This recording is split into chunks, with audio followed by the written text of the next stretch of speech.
నేనొక క్రైస్తవుడను. ఇంగ్లాండు దేశము యొక్క ముఖ్య పట్టణమైన లండనులోని ఒక వీధిలో బాలురు కొద్దిమంది కర్రలతో ఆడుకుంటూ ఉండిరి.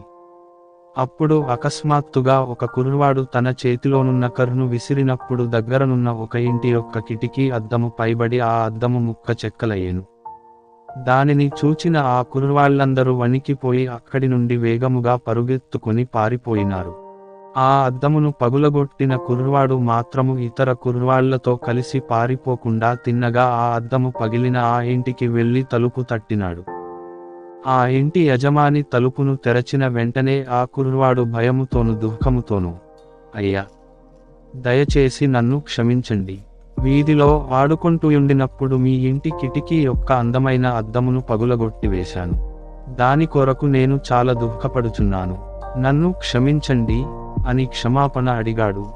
దీనిని వినిన ఆ ఇంటి యజమాని, అబ్బాయి, నీవు విచారపడవద్దు. ఏదో తెలియకుండా చేసేశావు. ఇక మీదట నీవు ఎన్నడూను ఇలాంటి పని చేయకూడదు. నేను నిన్ను క్షమించినాను అని చెప్పినాడు. ఆ చిన్నవాడు చాలా సంతోషముతో అక్కడ నుండి తన ఇంటికి వెళ్ళుటకై బయటికి వచ్చినాడు. అక్కడ జరిగిన ఆ సంఘటన ఎంతయు ప్రారంభము నుండి చూచుచుండిన ఒక జపాన్ దేశస్థుడు ఆ చిన్నవానిని పిలిచి, అబ్బాయి, నీవెందుకు ఆ ఇంటి యజమాని దగ్గరకు వెళ్ళి నీవు చేసిన నేరమును నీవే ఒప్పుకున్నావు అని ఆశ్చర్యముతో అడిగాడు. వెంటనే ఆ చిన్నవాడు, అయ్యా, నేనొక క్రైస్తవుడను అని జవాబిచ్చాడు. ఏమిటి, నీవొక క్రైస్తవుడవా అని ఆ జపాన్ దేశస్థుడు అడిగాడు. అవునండి, నేను రక్షణ పొందిన క్రైస్తవుడిని. నేను యేసుస్వామిని పూర్ణ హృదయముతో ప్రేమించుచున్నాను. కావున నేనే ఆ అద్దమును పగులగొట్టాననే సత్యమును నేను ఒప్పుకొనవలసి ఉండినది అని ఉత్సాహముతో చెప్పి వెళ్ళిపోయాడు. నేనొక క్రైస్తవుడిని అని ఆ చిన్నవాడు చెప్పిన మాటలు ఆ జపాను దేశస్థుని చెవులలో మారుమ్రోగుచుండినవి. దానిని గురించి లోతుగా తెలిసికొనవలెనని ఆశించి ఒక సువార్తికుని చెంతకు వెళ్ళి, అయ్యా, నేను డాక్టరును అవ్వాలని లండన్ మెడికల్ కాలేజీలో చదువుటకు జపాన్ నుండి వచ్చాను. నేను క్రైస్తవ మతమును ద్వేషించేవాడిని. అందుచేత క్రైస్తవ మతముకు విరోధమైన అన్ని విషయములను తెలిసికొని నా స్వదేశమైన జపాన్కు వెళ్ళిన తరువాత ఎట్లయినా క్రైస్తవ మతమును నా స్వదేశము నుండి తొలగించుటకై ఏమేమి చేయాలో అవన్నీ చేయవలెనని తీర్మానించుకొనిన వాడిని. కాని ఈ రోజు ఒక చిన్న కుర్రవాడిని చూశాను. ఆయన యేసును ప్రేమించుచున్నందువలన సత్యము చెప్పాలని చెప్పి దానిని క్రియలలో చూపించాడు. ఆ చిన్నవాని యొక్క యేసును గురించి నేను ఇంకా తెలిసికొనవలెనని ఆశించుచున్నాను.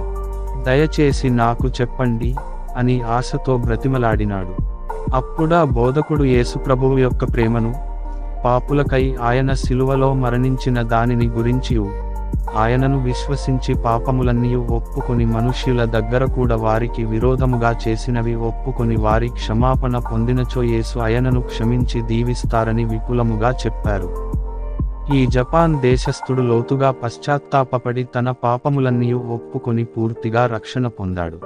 ఈ జపాన్ దేశ యవ్వనుడు డాక్టరైన తరువాత తన దేశమునకు తిరిగి వెళ్ళి ఒక పెద్ద ఆసుపత్రిని స్థాపించాడు. అక్కడ చాలా మంది క్రైస్తవ బోధకులు, మిషనరీల దగ్గరికి వెళ్ళి అక్కడున్న రోగులకు యేసును గురించి ప్రతిరోజు చెప్పుటకై ఏర్పాట్లు చేశాడు.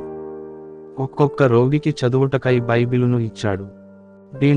ఇలాగున జపాన్ దేశస్థుడైన ఆ డాక్టరు రక్షకుడైన యేసును తెలిసికొని ఒక మంచి క్రైస్తవుడుగా మారినందులకు కారణముగా యుండినది ఎవరు? తాను చేసిన నేరమును భయపడకుండా ఏ శిక్షపడినా ఫరవాలేదని సత్యమును ధైర్యముగా చెప్పి క్షమాపణ కోరిన ఒక చిన్నవాడే కదా.